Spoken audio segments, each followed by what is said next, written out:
So students, in this particular video we are going to cover topic searching information, which is given on page number 87 of your book. In previous video we have covered about virtual lab and simulation, जिसमें हम लोगों ने घर बैठे पढ़ने का एक easy way out निकाला था, जहां हम घर से बैठ करके एक साइंस लेबॉर्ट्री को यूज़ कर सकते हैं और अपने एक्सपेरिमेंट कंडक्ट करा सकते हैं उसी इन्वायरमेंट के साथ, उसी 24/7 एप्लीकेबिलिटी के साथ कि हम एक एक्सपेरिमेंट को कंप्लीट कर रहे हैं एक लैब में बैठ के। और नेक्स्ट हमने कवर किया था साइमुलेशन, जिसमें हम लोगों ने डिस्कस किया था कि साइमुलेटर्स क्रिएट किए जाते हैं एक ऐसे तरह के मॉडल जो हम पर्टिकुलरली किसी पर्पस के लिए क्रिएट या फिर डेवलप करते हैं। जैसे हमने एग्जाम्पल में समझा था फ्लाइट सिमुलेटर के बारे में, जो कि हमारे एयरक्राफ्ट्स और जितनी भी उससे रिलेटेड जो चीज़ें होती हैं उसको हैंडल और मैनेज करता है। साथ ही साथ पायलट्स की ट्रेनिंग और उन एयरक्राफ्ट्स की डिज़ाइनिंग वगैरह का भी सारा जो वर्क होता है वो भी इन्हीं के थ्रू मैनेज किया जाता है। आज के इस वीडियो में हम लोग कवर करने वाले हैं सर्चिंग इन्फॉर्मेशन का टॉपिक, जो कि हम लोग जर्नली बहुत ज़्यादा इजीली यूज़ करते हैं अपने कंप्यूटर्स और मोबाइल्स के थ्रू।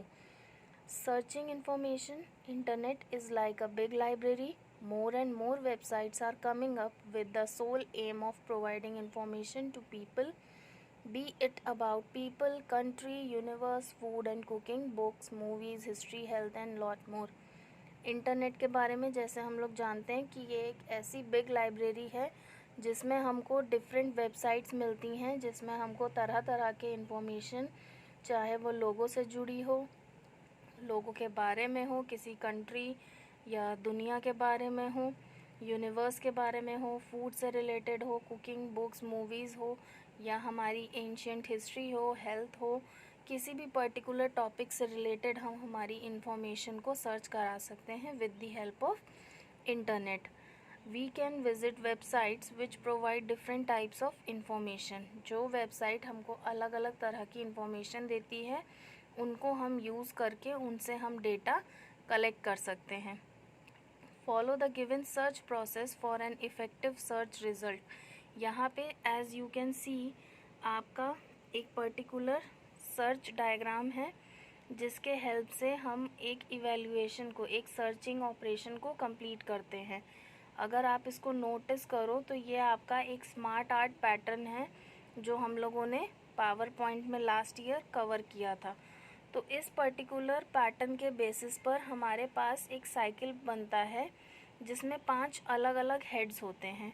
सबसे पहला हेड होता है हमारा क्वेश्चनिंग का. Before using the internet, understand the topic and make a list of question need to be searched. यानी हमको इंटरनेट इस्तेमाल करने के पहले अपने पर्टिकुलर टॉपिक को समझना चाहिए और उससे रिलेटेड जो भी एक क्वेश्चन की लिस्ट बन सके उसको लिख करके रख लेना चाहिए अपने पास, ताकि हमें सर्च कराने के टाइम पे कोई प्रॉब्लम ना आए. नेक्स्ट होता है हमारा planning. Develop a search strategy with list of website to be explored. यानी हमको प्लानिंग करते टाइम ये ध्यान रखना होता है कि हम एक सर्च स्ट्रैटेजी, यानी हम सर्च करने के लिए क्या टारगेट सेट कर रहे हैं, क्या हमारा एम है, हम उसको सबसे पहले डिसाइड कर लें, ताकि हमारी जितनी भी वेबसाइट्स अवेलेबल हों, जितनी भी उनकी नंबरिंग हो, जो भी हमारे पास लिस्ट आए, हम उसको कैटेगराइज कर पाएँ और उसी के अकॉर्डिंग हम उसे यूज़ कर पाएँ. नेक्स्ट होता है हमारा सर्चिंग प्रोसेस, जिसमें हम इंटरनेट में सर्च कराते हैं और जो भी हमारे वर्क से रिलेटेड पर्टिकुलर इन्फॉर्मेशन है हम उसको गैदर करते हैं, इकट्ठा करते हैं. नेक्स्ट 4th स्टेप हमारा आता है सर्चिंग में analysing. Arrange and analyse the information gathered. यानी जितनी चीज़ें हमने अरेंज करी हैं, जो भी हमने मटेरियल इकट्ठा किया है, उसको एक साथ करना और उसको देखना दोबारा से कि वो पर्टिकुलर मटेरियल हमारे वर्क के साथ मैच हो रहा है या नहीं, वो नीडफुल है, इम्पॉर्टेंट है या फिर नहीं. उसके अलावा लास्ट हमारा ऑप्शन आता है evaluating. Evaluate the result to make sure that it is reliable and relevant. If necessary repeat the whole process. जो हमने सर्च कराया, जो हमने पूरा प्रोसेस कंप्लीट किया, उसमें लास्ट हमारा होता है इवैल्यूएटिंग, यानी हम हमारे वर्क को जज करते हैं, उसको ऑब्ज़र्व करते हैं, मॉनिटर करते हैं कि जो हमारा रिज़ल्ट आया है, जो हमारा आउटकम आया है, वो हमारे वर्क के अकॉर्डिंग सही है और उस पे हम ट्रस्ट कर सकते हैं या नहीं, रिलेवेंट है या नहीं। अगर हमें लगता है कि हमारा वर्क सही आंसर नहीं दे रहा है, हमारा सर्च रिज़ल्ट सही आंसर नहीं दे रहा है, तो उस कंडीशन में हम हमारी होल प्रोसेस को दोबारा से रिपीट कर सकते हैं, यानी हम क्वेश्चनिंग से दोबारा प्रोसेस स्टार्ट करके अपने इवैल्यूएटिंग प्रोसेस तक एंड में आ सकते हैं। अब नेक्स्ट हमारा यहाँ पे दिया हुआ है एक आईटी इंस्पिरेशन, जो हम सब लोग बहुत अच्छे से जानते हैं। Sergey Brin and Larry Page founded the search engine Google in 1998। ये दो लोग जिन्होंने मिलकर के गूगल को डेवलप किया था, गूगल ढूंढा था, गूगल के ऊपर वर्क किया था 1998 में। Google was named after the word Google. Google is the large number 10 की power 100, the digit 1 followed by 100 zeros. तो ये जो गूगल पड़ा वर्ड या गूगल जो सर्च इंजन बना, ये बना कहाँ से? ये बना गूगल से, उसको कन्वर्ट करा करके यहाँ पे गूगल करा गया 1998 में।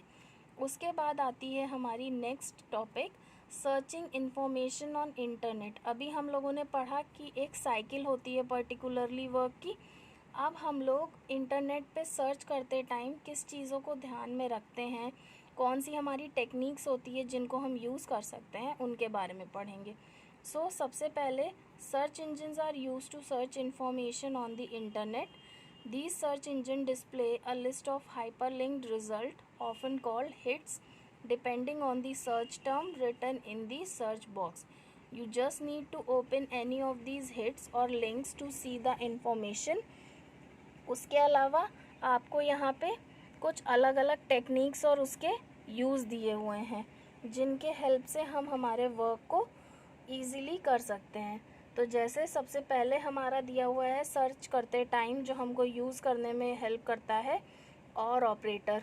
और का इस्तेमाल हम किसी दो वेब पेज के बीच में अंडरस्टैंडिंग डेवलप कराने के लिए कर सकते हैं, यानी या तो हमें म्यूज़िक चाहिए या फिर डांस चाहिए, तो म्यूज़िक और डांस हम यूज़ कर सकते हैं जब हमें दो वर्ड्स में से बीच में किसी एक का इस्तेमाल करना हो।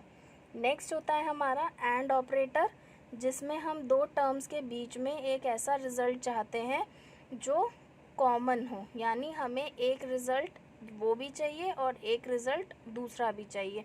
तो जहाँ हमें दो टर्म्स को मिला करके रिज़ल्ट चाहिए होता है, जैसे म्यूज़िक एंड डांस, वहाँ हम एंड ऑपरेटर का इस्तेमाल करते हैं। नेक्स्ट है नॉट ऑपरेटर।